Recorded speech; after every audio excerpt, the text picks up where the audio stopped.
사실 그 옛 어른들이 이제 그런 얘기를 많이 하셨었거든요. 이게 뭐 다른 건 몰라도 절기는 속일 수 없다.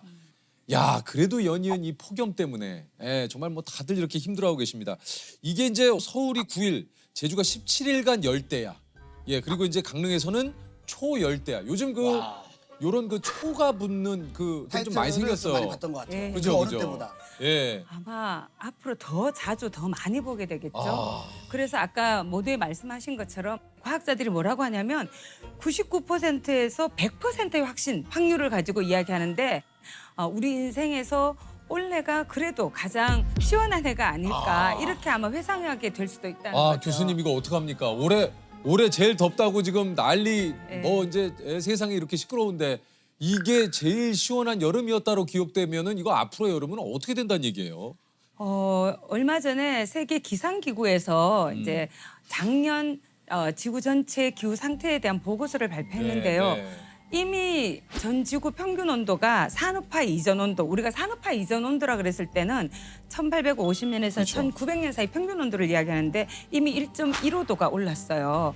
근데 1.15도 별로 그렇게 크게 네, 안 그게, 느껴지잖아요. 체감적으로는 생각보다는 많이 안 올랐네 이럴 예. 수 있는데. 근데 왜냐면 이게 우리 몸에 예를 들면 1도의 온도 변화가 있었다, 체온에. 어떨 것 같으세요?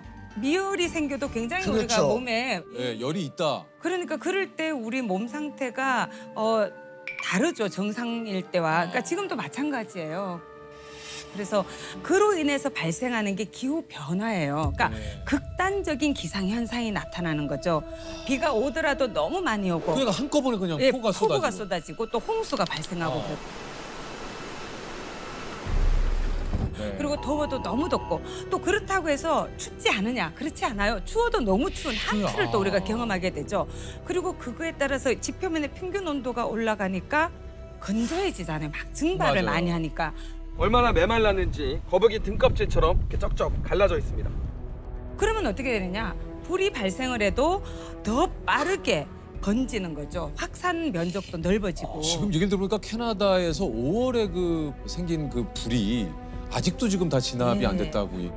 당국이 진화에 총력을 기울이고 있지만 불길은 쉽사리 잡히지 않고 있습니다. 하와이 마우이 섬에 현지 시간 9일 대형 산불이 덮쳤습니다. 허리케인이 키운 산불이 급속도로 번졌습니다. 전국 각지에서 산불이 발생한 가운데 야간에도 진화 작업이 계속되고 있습니다. 근데 이게 또 악순환을 만들어냅니다. 왜냐하면 불에 타버리게 되면은 그 나무에 있던 탄소가 다시 이산화탄소가 돼서 배출이 되고요. 또 그만큼 나무가 많이 사라지니까 대기 중에 CO2를 흡수하는 그런 저장고 역할을 하는 나무가 그만큼 줄어든다는 거죠. 그러니까 기후 변화로 인해서 산불이 더 심각해지지만 그 산불로 인해서 기후 변화가 더 또 심각해지는 상호가 악순환 관계로 맞물리게 되는 거죠. 교수님께서 지금 얘기를 해주셨지만 사실 지구 온난화에 대한 얘기는 제가 뭐 초등학교 때부터 들었던 얘기거든요. 맞아요. 예. 요새는 사실 지구 온난화라는 표현이 부족하다고 이야기해요. 최근에는 어떻게 예. 표현하냐? 영어로는 글로벌 워밍이라 그랬거든요. 지구 예. 온난화. 그러더니 글로벌 히팅이라고 가열화라고 부르더니 요새는 글로벌 보일링이라고 불러요. 보일링, 끓고 있다. 끓고 있다. 열탕이 되고 있다는 거죠. 유엔 사무총장 구테우스라는 분이 뭐라고 네. 말씀하셨냐면 지구 온난화의 시대는 이제 끝나고 끝났다. 지구 열탕화의 시대로 접어들었다고. 온난화의 정도가 아니고 끓어오르는 거죠. 저도 이거 얼마 전에 뉴스를 또 봤어요. 요즘 그 수컷 거북이가 안 태어난다. 이게 왜냐면 저 처음 알았어요. 주변 온도에 따라 그 성별이 정해진대요. 거북이는. 몰랐죠? 몰랐어요.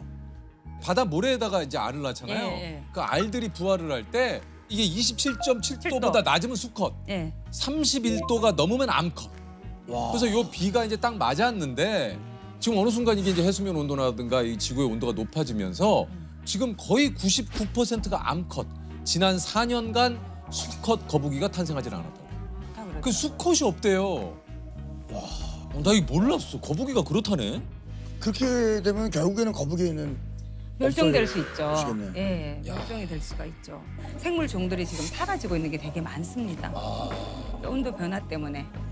이거 참 진짜 이 말씀해 주신 대로 지구가 지금 몸살을 앓고 있다라는 게 근데 막 사람들이 이렇게 표현하잖아요. 지구가 망하고 있다. 막 이렇게 하는데 사실 지구는 제가 생각할 때 그냥 있을 것 같아요. 지구가 뭐 부서져서 없어지지 않는 한 중요한 건 거기에 어떤 생명체가 살 건가, 그게 인간이 있을 건가, 또 죄 없는 그 많은 생물 종들이 인간 때문에 살지 그렇죠. 못하고 사라지는 그런 문제가 있는 거겠죠.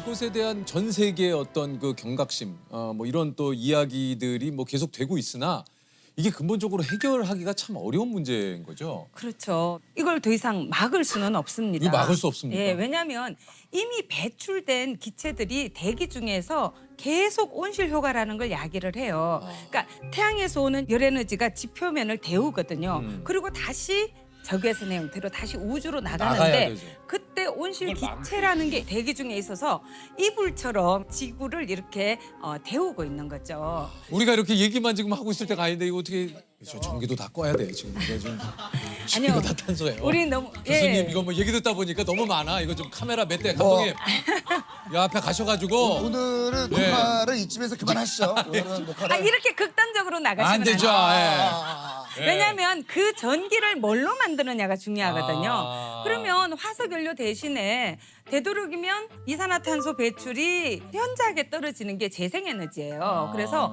태양광이라든지 풍력이라든지 이런 걸 통해서 전기를 생산하는 일들이 지금 전 세계적으로 굉장히 많이 늘고 있죠. 이것도 제가 봤어요. 조금 이제 저는 뉴스를 보다 보면 신문을 보거나 그런 게 막 요즘 막 눈에 띄는 거예요. 북극 항로가 이제 열린다는 거예요. 왜냐하면 북극이 예전에 이제 얼어 있었기 때문에 쇄빙선이 아니면 힘들었거든요. 네네네. 근데 이게 북극 항로가 열린다는 의미는 그거는 이제 북극이 녹고 있다는 거잖아요. 예, 그렇죠. 그래서 이게 굉장히 그 이율 배반적이죠. 북극이 네. 녹아서 네. 교역이 더 활발해질 수 있고 막 이런다고 얘기하지만 그러니까 운임이 사실- 훨씬 더 싸질 수 예, 있고. 근데 그게 굉장히 슬픈 일이거든요. 일이죠. 왜냐하면 지구 전체에 있는 얼음의 97%가 남극과 북극에 있대요. 이 북극과 남극의 얼음이 녹으면 어떻게 될까요? 해수면이 높아지지. 해수면이 상승이 돼. 왜냐하면 우리가 뭐 있던 얼음 녹는데 그게 뭐 해수면하고 무슨 상관이야 생각하는데 그게 아니라 그거는 이미 바닷물 안에 있던 얼음이 녹는 건 해수면 높이에 크게 영향을 안 미쳐요. 근데 그린랜드라든지 남극이라든지 이렇게 육지에 있던 얼음이나 만년설이 녹으면 그게 바다로 들어가잖아요. 진짜 그린란드의 경우에는 이제 1분에 100만 톤씩 녹고 있다. 네. 야, 1분에 100만 톤. 이게 참 숫자로 표현해서 잘 체감이 안 가는데 이게 100만 톤이면 어마어마하거든요. 1분에 그게. 그러니까요. 아.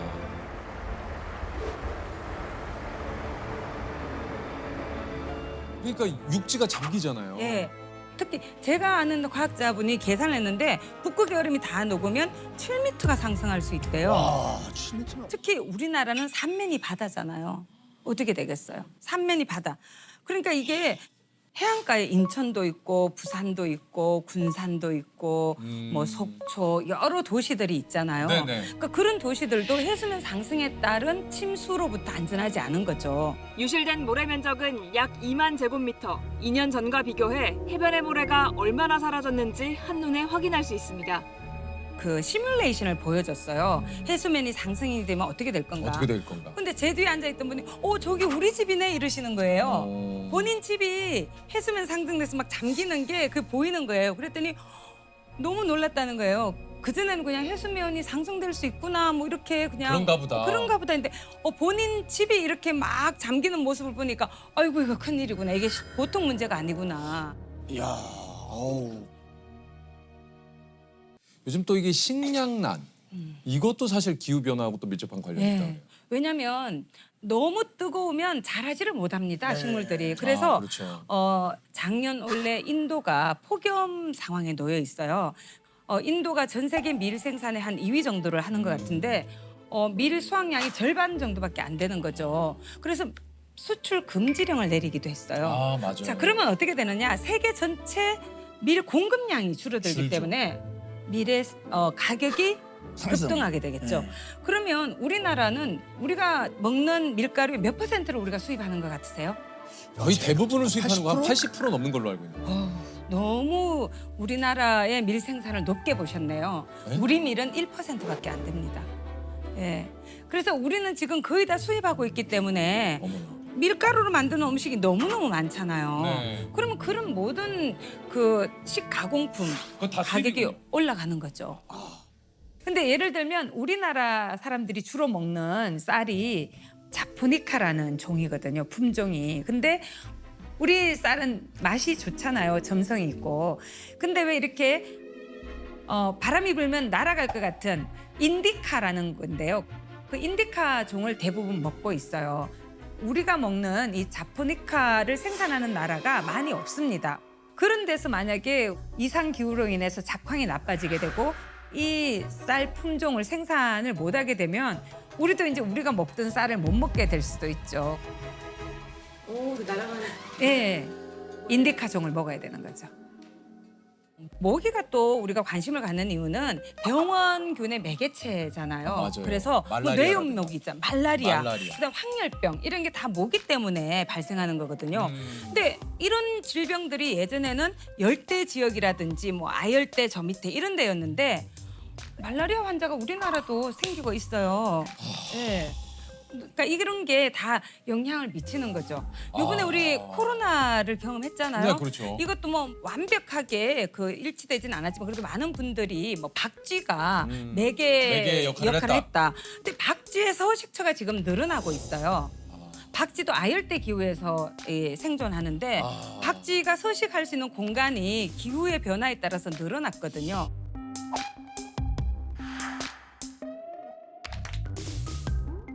아니 근데 진짜 저희가 대기실에서도 그 얘기했는데 뭐 좀 좋은 소식이 없네. 아 그래도 우리가 희망을 잃으면 안 돼요. 아니 지금 이렇게 해놓고 아, 이렇게 해놓으셨잖아요 교수님. 왜냐면 좋은 소식이 없잖아요. 문제를 발생시킨 게 누구예요? 우리죠. 그러면 해결책도 누가 가지고 있어요? 사람. 우리가 그렇죠. 있죠. 그래서 저는 희망을 잃으면 안 된다고 생각하거든요. 우리가 너무 막 절망하고 뭐 내가 뭐 한다고 뭐가 바뀔까 이렇게 생각하면 더 심해질 뿐이에요. 이게 지구를 지킬 수 있는 골든 타임이 얼마 안 남았다 그래요. 예. 이게 7년 정도를 이야기하고 있는데요. 7년입니까? 예, 들어보셨는지 모르겠는데 그 IPCC라고 네. 기후변화에 관한 정부 간 협의체라고 과학자들이 구성한 그런 기구가 있어요. 거기에서 이제 우리가 지금처럼 살면 2100년에는 평균 4.4도까지 올라갈 수 있대요. 1.15도 상태에서도 우리가 이렇게 견디기 힘든데 4.4도는 상상을 초월하는 거죠. 2100년까지 1.5도를 넘어서지 않는다 이렇게 얘기하는데 그렇게 하려면 2030년까지 2019년에 배출했던 양의 43%를 줄여야 된다. 그러니까 거의 절반에 가까운 걸 앞에서 먼저 줄여줘야지만 되는 거죠. 근데 이거를 놓치게 되면 사실 어렵다. 그래서 7년이 남았다. 예. 하여튼 그런 상황입니다. 예. 예. 근데 한숨 쉬고 있으면 문제가 해결이 안 되잖아요. 우리가 할 수 있는 일을 찾아야 되는 거예요.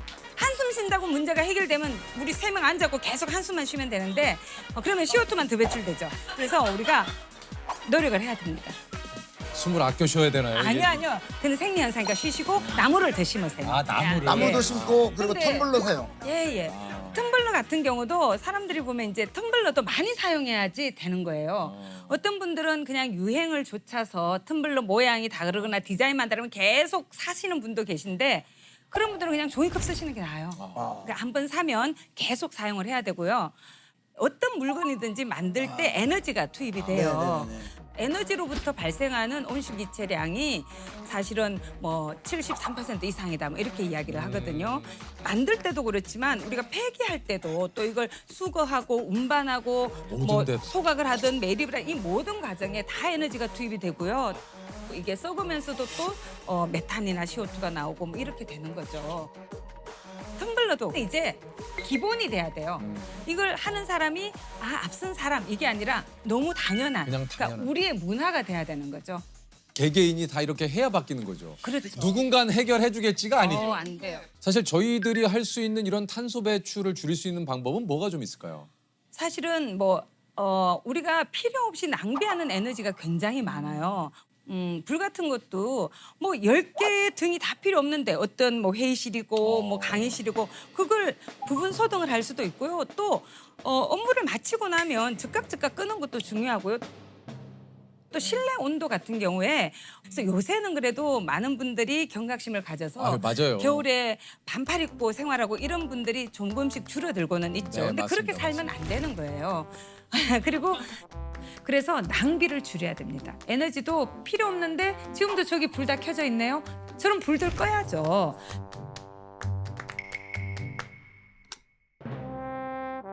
또 개인이 할 수 있는 굉장히 중요한 일은 식습관을 바꾸는 거예요. 어떻게 해요?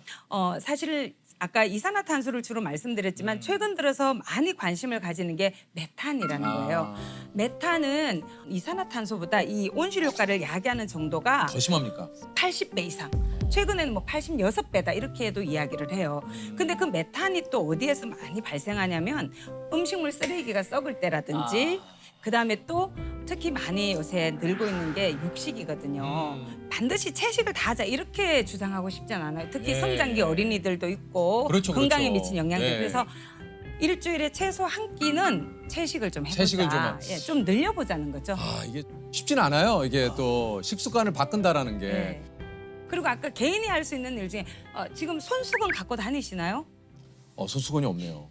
근데 예전에는 제가 자랄 때만 해도 손수건은 그냥 필수예요. 늘 필수로 맞아, 갖고 맞아. 다니는데 요새는 손수건 갖고 다니는 분을 별로 보기가 어려워요. 맞아요. 대신에 화장실 가면 다들 그냥 종이 있으니까. 타월을 쓰죠. 그것도 아낄 수 있어요. 그러니까 제가 1년에 몇 개를 쓸까 계산을 해봤어요. 화장실에 하루에 몇 번 정도 갈까요, 개인이? 한 5번? 적게 잡아도 5번일 거예요. 5번. 그러면 5장이잖아요. 그러면 일주일에 5일 근무한다 그러면 25장이잖아요. 4주라 그러면 100장이잖아요. 그러면 이게 지금 1년 또는 1200 장. 평생 너무 많죠. 그러니까 이게 작은 게 아니에요. 저는 이걸 오래된 미래라고 부르거든요. 예전에 다 했던 일이에요. 그런데 이제는 더 안 하고 멈추었던 거 다시 회복하자. 이거 어려운 일 아니다. 이게 버려야 되는 것 중에 하나가 나 하나쯤이야. 예. 예. 진짜. 예. 이 나 하나쯤이야. 이거 버려야 나 되지 않겠어? 하나쯤이야 주의죠. 예. 네. 네. 나 하나쯤이야가 아니라 나도 함께 해야지 이 문제가 풀릴 수 있다. 왜 스스로를 문제를 해결하지 못하는 사람으로 그렇게 바깥으로 밀어냅니까? 나도 문제를 해결할 수 있다. 내가 이 문제를 해결하는 열쇠를 쥐고 있다. 이렇게 생각해야죠. 최후의 기회가 우리에게 주어져 있다고 생각할 수도 있어요. 미래라는 게 어떤 고정된 모습으로 딱 우리를 기다리고 있는 게 아니에요. 오늘 우리가 어떤 선택을 하느냐에 따라서 우리의 미래는 달라질 수 있어요. 그렇기 때문에 오늘 우리가 이런 문제를 정말 심각하게 성찰하고 내가 할 수 있는 일들을 조금이라도 일단 시작하고 그래서 점점 우리의 기후 행동을 넓히고 늘려나간다면 우리가 마주하게 될 미래가 바뀔 수 있는 거죠. 미래는 오늘의 우리가 만든다. 저는 이런 말씀을 드리고 싶습니다.